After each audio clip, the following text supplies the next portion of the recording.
Now we will go on to discuss in relation to Surah 57 verse 4, where Allah says He knows what enters the earth and what comes out of it, what comes down from the heaven and what mounts up to it. Now from this Quranic ayah we see that there are a lot of things that are actually moving between the earth and the heavens, going up, coming down and so on. And we find that these cycles in nature are continuous and moving all the time. Now let us examine some of the important cycles in the atmosphere first. Now the atmosphere, we have already discussed the importance of winds and the part they play in affecting global environment, in affecting global weather and climatic conditions, etc. The importance they play in the bringing of rain and so on. Now let us consider the atmosphere itself. The main constituents of atmosphere is oxygen, carbon dioxide and nitrogen. Now oxygen is about 20% of the atmosphere. Carbon dioxide is 0.03%, and nitrogen is the majority, constituting 79% of the atmosphere. Now oxygen, carbon dioxide and nitrogen, these three gases all circulate in global cycles, and they show the interdependence of all living organisms. Now it must be pointed out that these gases are maintained at these percentages with minimal fluctuations, and this has been going on for millions of years, if not billions of years, as long as the earth has been in existence. And we find that these gases are maintained at these percentages within very fine limits. Now what is the importance of this, and why should these gases be maintained at specific proportions, specific percentages, and how is this obtained? Now we find oxygen, for example, it is 20% of the atmosphere. Now it is at an optimal percentage which is required for life on earth to be possible, and we find this is a percentage which is most convenient for life to be possible. Now let's take an example. If the oxygen percentage had to drop, say if it dropped to 10% for argument's sake, or even 14%.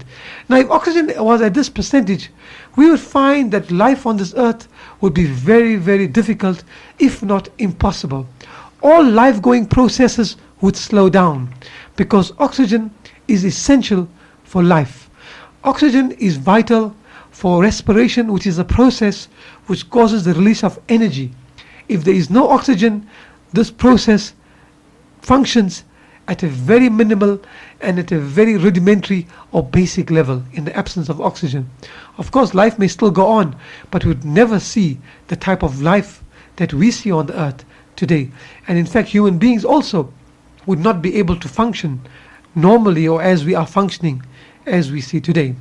If oxygen percentage rose and was, for example, 30 or 40%, now because of the large percentage of oxygen that is present, we find that the combustibility of air would be tremendous.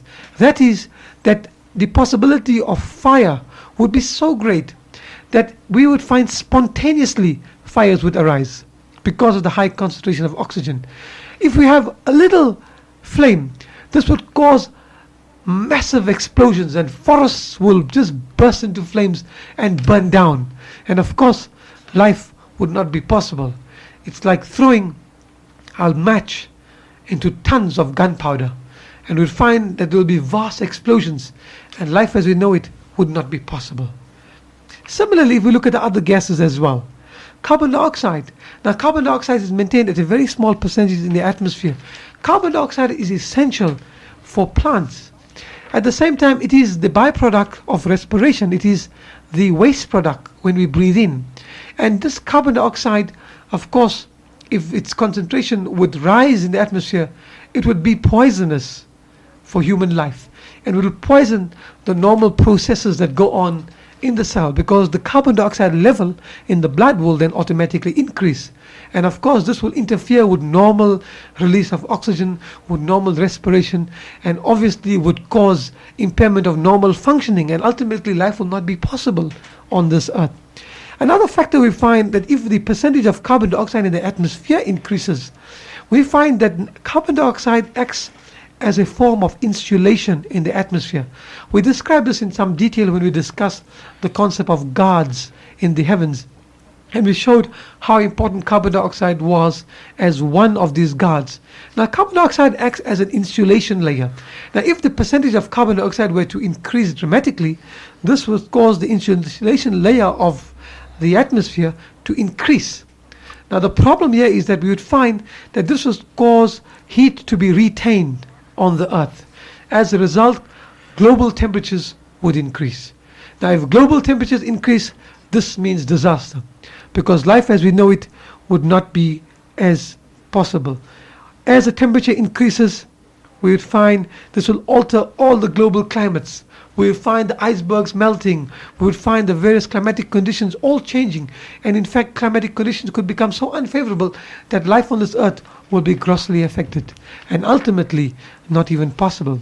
The same thing we find with nitrogen as well. 79%, but if it drops or it increases, automatically it would cause an interference with the other concentrations. So we find that even if one gas concentration changes, it affects the concentration of the other gases. So whichever way we look at it, it spells disaster. So this emphasizes the importance for all these gases to be maintained at a perfect proportion. And of course, as Allah subhanahu wa ta'ala tells us in the Quran, verily everything has He created in due proportion, in due measure, in specified amounts, in specific patterns of behavior. And it is because of these specified amounts we find that this beautiful balance is maintained in all aspects, and with particular reference to the atmosphere and the gases that are maintained in it. And we shall see how beautifully this balance is maintained.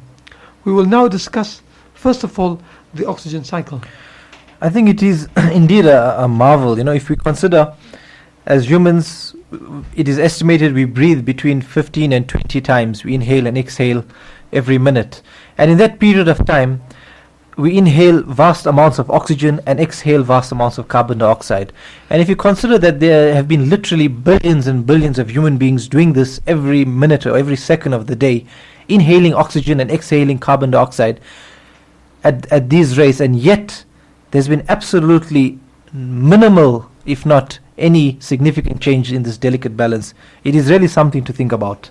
But be that as it may, let us look at exactly how this balance is maintained. What factors are in operation which are responsible for maintaining this accurate levels of oxygen, carbon dioxide and nitrogen. Let me now first deal with the oxygen cycle and look at the various factors that operate on this earth which maintains it at such an accurate level. Now, if we take oxygen, there are basically three main sources of oxygen. The first is the free oxygen in the air. The second source of oxygen is from water, where it is combined with two molecules of hydrogen. It's called H2O, so oxygen is obtained from water. And the third source of oxygen is from carbon dioxide, where it is combined with carbon. These are the three main sources of oxygen. Now, as we've mentioned, that all living organisms, they inhale air, and their life is actually dependent on oxygen that is present. This oxygen is vital for respiration, and as we've discussed, respiration is the process whereby energy which is stored in food is released for use. Now let us look at the cycle. We get the oxygen, it combines with water, it's in the water form. This water joins up with the other water molecules present in the body of living organism and is present there. Now what happens to the water once it enters the body? Now bear in mind the water is containing the oxygen. This water is actually disposed of in three ways. The first method is via excretion from the body. This is the normal urine or the feces that we excrete, or the perspiration when we exert ourselves. So in that we get water being released. So through the excretions, the water from the body enters the environmental system again. That's the first method of disposal of the water, that is the oxygen in the water. The second method is what happens to the water. It is used to form more living matter in the body. That is the water made up of hydrogen and oxygen. This oxygen is used to form the building material in the body of the organism. So it becomes incorporated into the body. and it stays there in the body until the organism dies. When the organism dies, we get decay and decomposition. That is, bacteria act on it, it decomposes and decays, and ultimately that oxygen is returned to the earth in the form of water or in the form of carbon dioxide. So that is the second method in which the oxygen is disposed. The third method, in plants, you get the water being used for photosynthesis, that is the changing of light energy to chemical energy. This is energy is stored and in the form of food. The water is then split into 2 molecules of hydrogen and 2 molecules of oxygen. The hydrogen is used to manufacture food, and what happens through the process of photosynthesis, oxygen is set free to rejoin the atmosphere. So what actually happens is the plants actually do the opposite of what humans do. We take in oxygen and breathe out carbon dioxide. The plants actually take in the carbon, they take in the light energy and take in carbon dioxide, which is essential for photosynthesis, and they actually release oxygen. They do the opposite which humans do, and this is what is responsible for maintaining the balance of oxygen in nature. And this is why plants are so vital for life and for maintaining this balance. We know whenever we go out into the open, away from the polluted city life, into the greenery, into the lush environment, how fresh and clean the air tastes or appears to be. That is because the air is unpolluted and there's plenty plants, photosynthesis is occurring, and oxygen is being sent into the atmosphere. So the air has got, so to say, a more purified content. So this is basically what happens to oxygen. This is the 3 methods in which oxygen via water is disposed. The first being in the form of excretions, where it goes back to the environment. The second being it becomes incorporated into the body, and with the death of the organism decays and decomposes, and the oxygen returns to the environment in the form of water and carbon dioxide. And the third very, very important process is the process of photosynthesis. That is where carbon dioxide is taken in and the plants give off oxygen into the atmosphere, which actually maintains this balance. So free oxygen therefore enters the living organism through respiration, and it actually goes back into the atmosphere via photosynthesis and plants. Now, as I've mentioned, the oxygen in the body, it is incorporated in water, and it thereby enters the water cycle. It becomes incorporated into the building materials, and it also enters what is known as the carbon cycle, which we will deal with later. This oxygen which the plants release through photosynthesis goes up and is important for protection in the formation of the ozone layer. So this very briefly discusses the oxygen cycle. That is, we take in the oxygen and give out the carbon dioxide, and the plants are important for taking in the carbon dioxide and giving out oxygen. So this very, very delicate balance is maintained, and we find that there is no diminishing of the stores of oxygen, primarily because Allah has created these various checks and balances and created the plants which are important in maintaining the oxygen levels. Moving on to the carbon cycle. Now, carbon, we find, is present in many different areas. And let's just see where we find carbon. Now, 1% of carbon is found in the atmosphere. 71% is found dissolved in the oceans. 3% is present in dead matter. And only 3% is present in living beings. And it's phenomenal if you think about it, because of the amount of carbon that is present only, which is required for life itself and for all organic compounds. And yet it accounts for only 3% of the total carbon amount. Now, the only source of carbon that we have for the construction of living matter is carbon dioxide. Whether this carbon dioxide is found in air or whether it is found dissolved in water. This is the only source of carbon that all living matter has. Now, the cycle begins when carbon dioxide from the air or the carbon dioxide that is dissolved in the water is taken up by the plants, that is, plants in the land or plants in the water. Now, as we mentioned earlier, this carbon dioxide is very important for the process of photosynthesis.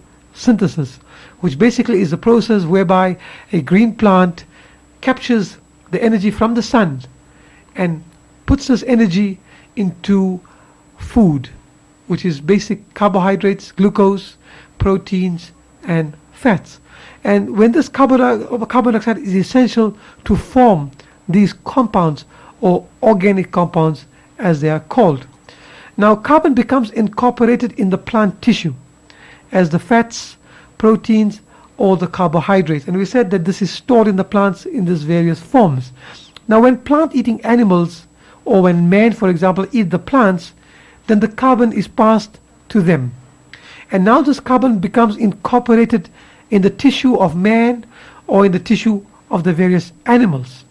Now when the meat-eating animals eat the herbivores or the plant-eating animals, then the carbon is passed to them. And so this chain of passage goes along. Ultimately, the carbon now is trapped in the body of the various animals. Now with death, with decay and decomposition by the bacteria and the fungi, we find that this carbon now is released because of decomposition as carbon dioxide. Now this carbon dioxide once again goes in the atmosphere and is now available again to be used by plants. So we find this completes a very beautiful cycle where the carbon dioxide comes from the atmosphere, comes to the plants, gets passed on to all the various living organisms, ultimately with death, decomposition, goes back into the atmosphere. And there it is used and reused and reused. This shows how beautifully nature, or how Allah subhanahu wa ta'ala has made the system to continuously recycle the same amount, so maintains maximum efficiency and maintains this balance. So we have absolute control. Now this completes one such cycle. Now we also have another cycle. Now the carbon that is present in the living bodies is used as fuel in respiration. Now the body, what it does, it breaks down this food to release energy, so this energy can be used for the various functionings of any living organisms. And now with this process of respiration, we find that the various food stuff like the carbohydrates, glucose for example, is broken down. Now when it is broken down, carbon dioxide is released back into the atmosphere. That is, we breathe it out. We know that we all breathe out carbon dioxide and we breathe in oxygen. And this is where the carbon dioxide comes from, is from breakdown of this food. Now this carbon dioxide is then used by the plants again for photosynthesis and released by respiration to the atmosphere, and the others are passed on as food. So we see these two very beautiful cycles. Number one is we breathe in the plants take in carbon dioxide, eaten by man, man breaks it down, and man passes it out as carbon dioxide when he breathes out. And then the other cycle, the carbon dioxide which is trapped in the foods passes on to the various organisms, broken down to death, again gets released as carbon dioxide. So these two cycles very beautifully show how this carbon dioxide continuously goes between plants, animals, back to atmosphere, plants, animals, and so it goes on. Now because of the burning of the other very important source of carbon is the fossil fuels as we know them. Now this is coal, oil, gas, and so on. Now this is actually containing carbon which was stored by the process of photosynthesis millions of years ago.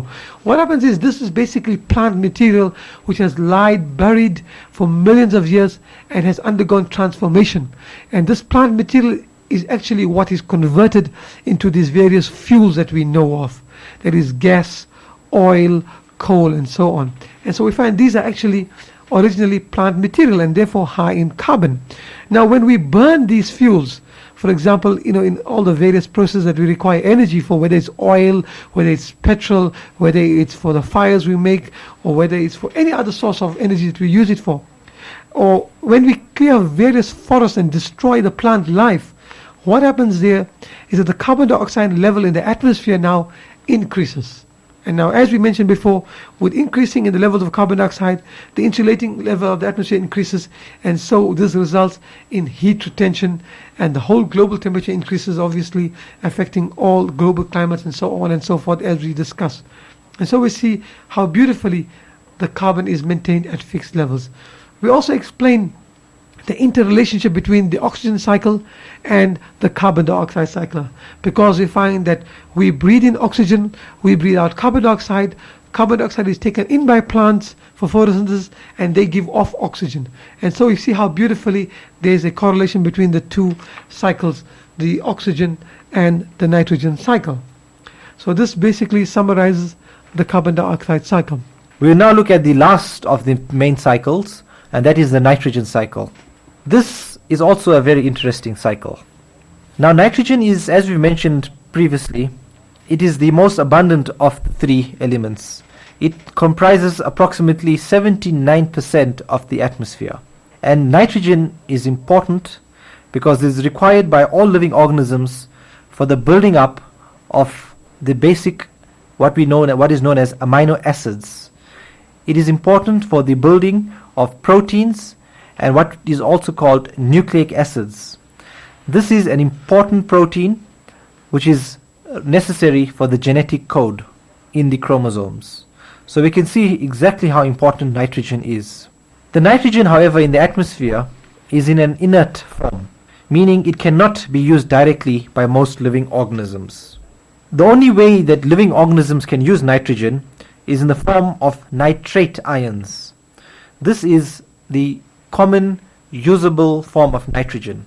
So there has to be a process in which the nitrogen is converted to nitrate ions, which living organisms can use.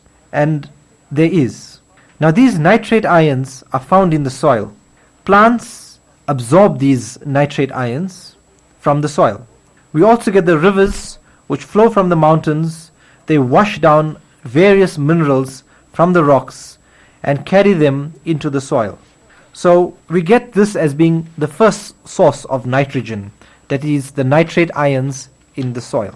What is another interesting way in which nitrate ions is formed is through the process of lightning. We've discussed in previous episodes how lightning is formed, but it is also got a very important function.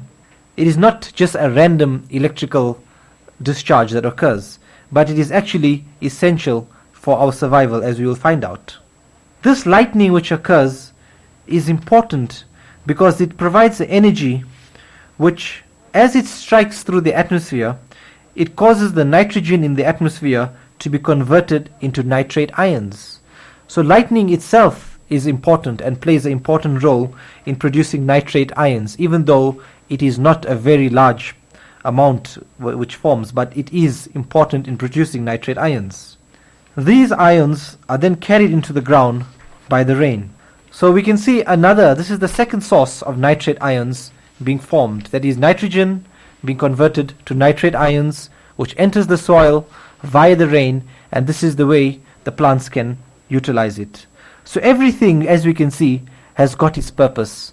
We may not realize it, but Allah has created everything which has got its specific role. Even lightning itself has got its very important role, which only with our technological advancement and modern science we realize that it is one of an important constituent in maintaining the nitrogen cycle and balance in nature. It is, as I've mentioned, only now we can appreciate these things.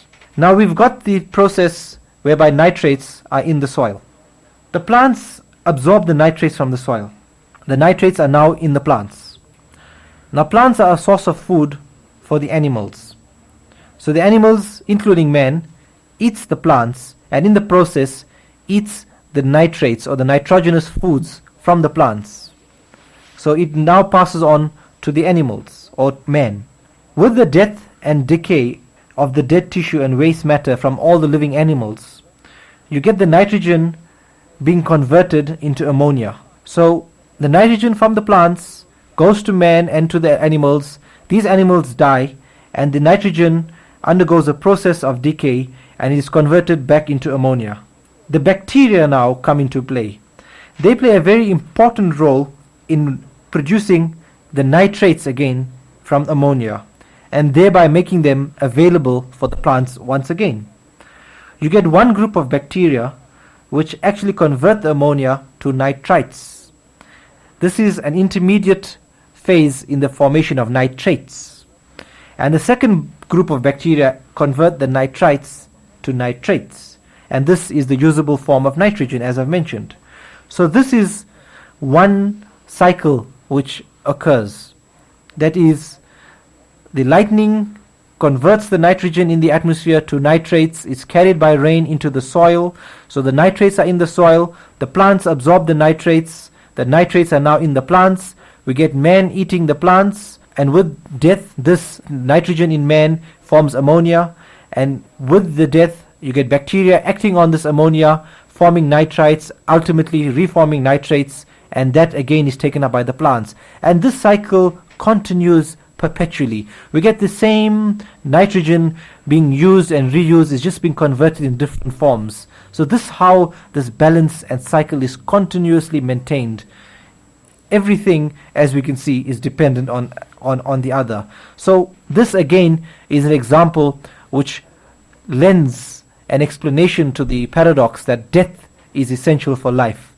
Living organisms have got to die so that elements such as nitrogen can be released, and they are necessary for survival of the plants, and the plants survive and more living organisms can eat the plants, and this is an endless cycle that continues. So death is essential for life. Now we also find that there are other groups of bacteria which play a vital role in this nitrogen cycle. We get one group which convert nitrate ions in the soil back to nitrogen, that is molecular nitrogen, which is in the gaseous form, and this goes back into the atmosphere. So this group of bacteria, they maintain a balance to prevent excessive nitrates in the soil. They convert it back to nitrogen and it goes back into the atmosphere, so it maintains a balance of nitrogen in the atmosphere. Then you get another group which convert the nitrogen in the atmosphere into nitrate ions. So this group is responsible for decreasing the levels or the amount in the atmosphere and increasing the levels in the soil. So we can see how Allah has maintained this balance. If ever there is an increase in nitrogen in the form of nitrate ions in the soil, we get one kind of bacteria which reverse the trend. They convert the nitrates to nitrogen. So they increase the atmosphere level and they decrease the soil level. If for some reason there is an excess of nitrogen in the atmosphere, we get another group of bacteria whose sole purpose is to suck up the excessive nitrogen in the atmosphere and to increase the nitrates in the soil. So there is this beautiful balance that is maintained by a humble, insignificant, microscopic organism called the bacteria, which we don't even see and realize, but they are essential and vital for maintaining this balance. Therefore we can see there is this dependence and importance that all living organisms are actually dependent on each other as well as the non-living environment. From these cycles that we've discussed, we can see that all living organisms are actually temporary constructions built out of dead inorganic matter. These cycles highlight the point that death is essential for the continuity of life. We are told, just to refresh our memories, the verse in the Quran, Surah 6 verse 96. He causes the living to issue from the dead, and He causes the dead to issue from the living. So we can see that Allah has maintained these various checks and balances in nature, and everything was mutually dependent on one another. We would like to thank you for joining us in our program. With that, from me, Assalamu alaikum wa rahmatullahi wa barakatuh. And me, Assalamu alaikum wa rahmatullahi wa barakatuh.